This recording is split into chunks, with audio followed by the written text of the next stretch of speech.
లోమస్ మహాముని ధర్మరాజుకు తెలిపిన ఇంద్రుని సందేశంలో పాండవులు తీర్థయాత్రలు చేయుటకు ప్రారంభించిన విశేషములను తెలుసుకుందాము. వైశంపాయనుడు చెప్తున్నాడు.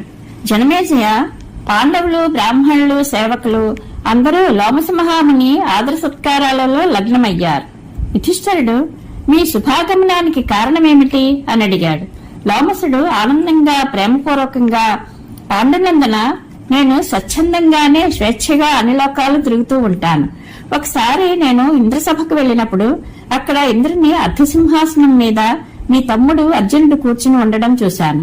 నాకు ఆశ్చర్యం కలిగింది. అది చూసి ఇంద్రుడు అర్జునుని వైపు చూసి, దేవర్షి, మీరు పాండవుల వద్దకు వెళ్లి అర్జునుని కుశలవార్తను తెలియచేయండి అన్నాడు. అందుకని ఇక్కడికి వచ్చాను.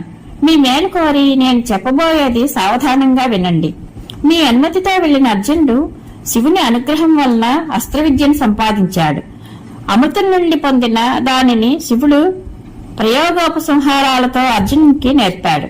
దానివలన నిరపరాధులెవరైనా చనిపోతే దానికి ప్రాయశ్చిత్తాన్ని, భస్మమైపోయిన వనాలను మరలా పచ్చగా చేయడం కూడా అర్జునుడు తెలుసుకున్నాడు. ప్రయోగింపబడిన ఆ అస్త్రాన్ని నివారించడానికి ఏ ఉపాయమూ లేదు. దాంతో పాటే అర్జునుడు ఇంద్ర, వరుణ, యమ, కుబేరుల నుండి కూడా అస్త్రశస్త్రాలు పొందాడు. విశ్వావసువు కొడుకైన చిత్రసేనుడనే గంధర్వుని వద్ద సామగానం, నృత్యం, గీతవాద్యాలు కూడా చక్కగా నేర్చుకున్నాడు. ఇప్పుడు అతడు గాంధర్వ వేదం నేర్చి అమరావతిలో సుఖంగా ఉన్నాడు. ఇంద్రుడు మీకు ఈ సందేశాన్ని వినిపించమన్నాడు. యుధిష్ఠిర, నీ తమ్ముడు అస్త్ర విద్యలో ఆరితేరాడు. ఇప్పుడు అతడు ఇక్కడ నివాత కవచులను చంపవలసి ఉన్నది. దేవతలు కూడా చేయలేని ఈ కష్టకార్యాన్ని సాధించి మీ తమ్ముడు మీ దగ్గరకు రాగలడు. నీవు నీ తమ్ముళ్లతో కలిసి తపస్సు చేస్తూ ఆత్మబలాన్ని పెంచుకో. తపస్సును మించినది లేదు. దానివల్ల మోక్షాన్ని కూడా పొందవచ్చును. కర్ణార్జునులిద్దరినీ నేను ఎరుగుదును. నీకు కర్ణుడంటే భయం ఉందని తెలుసు. కానీ కర్ణుడు అర్జునులో 16వ పాలను కూడా పోలడని నేను నిశ్చయంగా చెప్తున్నాను.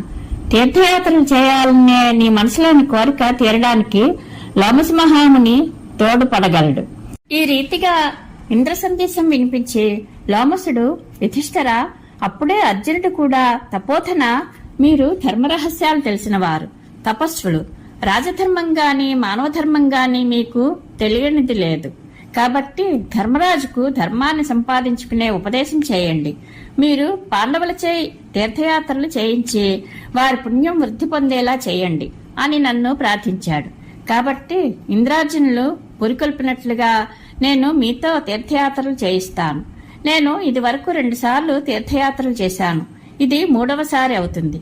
యుధిష్ఠిర, నీకు సహజంగానే ధర్మం పట్ల ఆసక్తి, ధర్మరహస్యాలు తెలిసినవాడవు, సత్యవ్రతుడవు. తీర్థయాత్రలు చేయడం వలన సమస్త కోరికల నుండి ముక్తుడు అవుతావు. భగీరథుడు, గయుడు, యయాతి పొందిన కీర్తిని, విజయాన్ని నీవు పొందుతావు అని తన ప్రసంగాన్ని ముగించాడు. యుధిష్ఠిరుడు, మహర్షి, మీ మాటల వలన నాకు చాలా సుఖం కలిగింది. మీకేమని సమాధానం చెప్పాలో తెలియడం లేదు. దేవరాజు ఇంద్రుడు స్మరించిన భాగ్యశాలిని నేను. మీ వంటి సత్పురుషుల సమాగమాన్ని, అర్జునుని వంటి సోదరుని, దేవేంద్రుని కృపను పొందిన నేను అదృష్టవంతుడిని కాకేమి. తీర్థయాత్రలు చేయమని ఇంద్రుడు మీ ద్వారా ఆజ్ఞాపించడానికి ముందే నేను ఈ విషయమై ధౌమ్యుల వారితో సంప్రదిస్తున్నాను. ఇక ఇప్పుడు మీ ఆజ్ఞ పాటించి మీతో పాటే తీర్థయాత్రలు చేయాలనుకుంటున్నాను. ఆపై మీ చిత్తం అన్నాడు. కామ్యకవనంలో 3 రాత్రులు గడిపి ధర్మరాజు తీర్థయాత్రలకు సిద్ధమయ్యాడు. అప్పుడు ఆ అరణ్యంలోని బ్రాహ్మణులందరూ అతని దగ్గరకు వచ్చి, మహారాజా, మీరు లోమసమునితో మీ తమ్ముళ్లతో కలిసి తీర్థయాత్రలకు బయలుదేరారు. మీరు లేకుండా ఒంటరిగా తీర్థయాత్రలు చేయడానికి మేము అసమర్థులం. కాబట్టి మమ్మల్ని కూడా మీ వెంట తీసుకుని వెళ్ళండి. క్రూరమృగాలు, కంటకాలు కారణంగా సాధారణ మనుషులెవరూ తీర్థాలకు వెళ్లలేరు. వీరులైన మీ తమ్ముళ్ల సంరక్షణలో మేము అనాయాసంగా ఈ తీర్థయాత్రలు చేయగలము.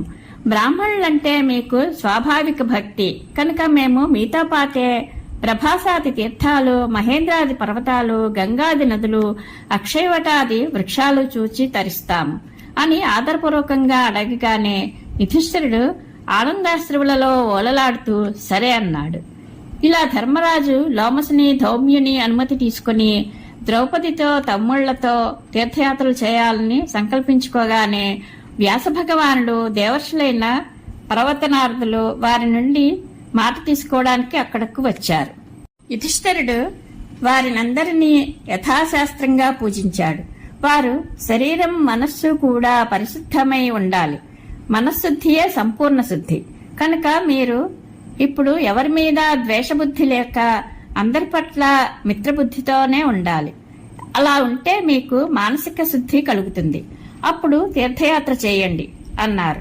పాండవులు ద్రౌపది అలాగే చేస్తామని ప్రతిజ్ఞలు చేశారు. మునులు దివ్యమునులు అందరూ స్వస్తివాచనం చేశారు. పాండవులు వారి పాదాలకు నమస్కరించారు. మార్గశిర పున్నమి తరువాత పుష్య నక్షత్రంలో పురోహితుడైన ధౌమ్యునితో వనవాసులైన బ్రాహ్మణులతో పాటు పాండవులు తీర్థయాత్ర ప్రారంభించారు. వారు అప్పుడు చినిగిన బట్టలు మృగచర్మాలు ధరించి చేతులతో కర్రలు పట్టుకున్నారు. జుట్టు జడలు కట్టి ఉంది. చేతిలో ఆయుధాలు, నడుములకు కత్తులు, ముప్పున అమ్ముల పొదులు ఉన్నాయి.